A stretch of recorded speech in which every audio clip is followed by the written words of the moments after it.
Bon, les ronchons, aujourd'hui on va parler du plus grand voyant des temps modernes. Non, c'est pas BFM, c'est pas la météo, c'est un type jaune en slip blanc, Homer Simpson.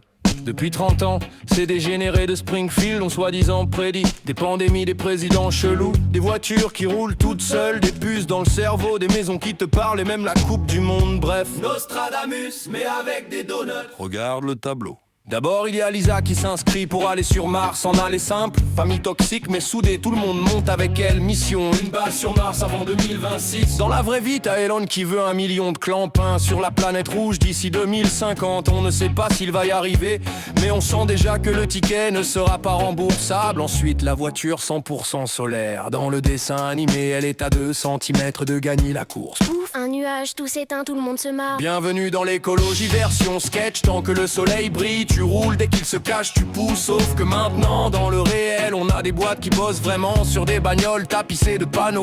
Et la blague devient catalogue. Puis arrive la star, l'intelligence artificielle. Dans un épisode, on nous souffle qu'en 2026, les machines commenceront à piquer les jobs humains. Devinez quoi? On y est. Pourquoi payer Gérard à la compta quand tu peux lui coller un chapeau qui fait les heures sup sans râler? Sauf que plus on délègue aux machines, plus on découvre qu'elles ont parfois le charisme émotionnel de ton ex. Les humains ne servent à rien, vous êtes une perte de ressources. Charmant. Ajoute à ça les voitures autonomes, Homer qui ne sert plus à rien parce que la bagnole conduit toute seule. Dans la vraie vie, on nous prépare des lois pour laisser rouler des caisses sans personne au volant. Objectif officiel, moins d'accidents, objectif officieux, que tu finisses passager dans ta propre vie. assis à l'arrière pendant qu'un algorithme décide si tu prends le fossé ou le péage. Et pendant que les machines s'occupent de nous, nos maisons deviennent plus intelligentes que nous. Chez les Simpsons, la baraque parle, fait la cuisine, tombe amoureuse de Marge et veut buter Homer. Dans le réel, on n'a pas encore Pierce Brosnan dans le salon, mais on a déjà la sonnette qui te filme, le thermostat qui te juge et l'aspirateur qui travaille pendant que tu scrolles des vidéos de chats. On passe de je gère ma maison à je signe les papiers, c'est elle qui gère moi. Pour que ça commence très tôt, y a le traducteur de bébé dans la série. Le demi-frère d'Homer comprend les pleurs de Maggie comme si c'était Google Trad. Science-fiction à l'époque, start-up aujourd'hui.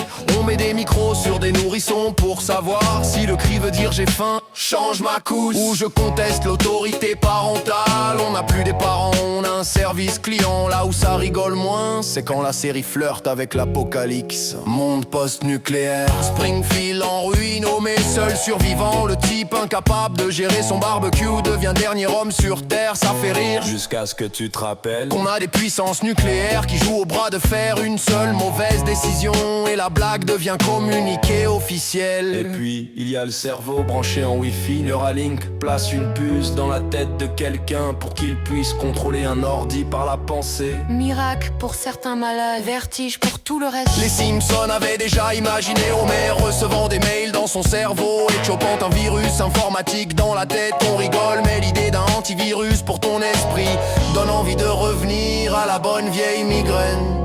Alors, question, les Simpsons sont-ils voyants ou juste très bons observateurs d'un monde devenu débile? Moi, Gaulois Ronchon, je vois surtout ça. Plus le temps passe, plus la réalité copie la caricature. Pas parce que les Simpsons voient le futur, mais parce que nos élites ont la fâcheuse tendance à transformer chaque mauvaise idée de science-fiction en plan quinquennal. La morale gauloise. Un dessin animé ne décide pas de ton destin, il te tend un miroir. Si tu vois Homer au pouvoir, des puces dans les crânes, des voitures qui t'embarquent sans te demander, des robots qui jugent ta vie de couple et des chefs qui jouent avec le bouton rouge, ce n'est pas une prophétie, c'est un avertissement.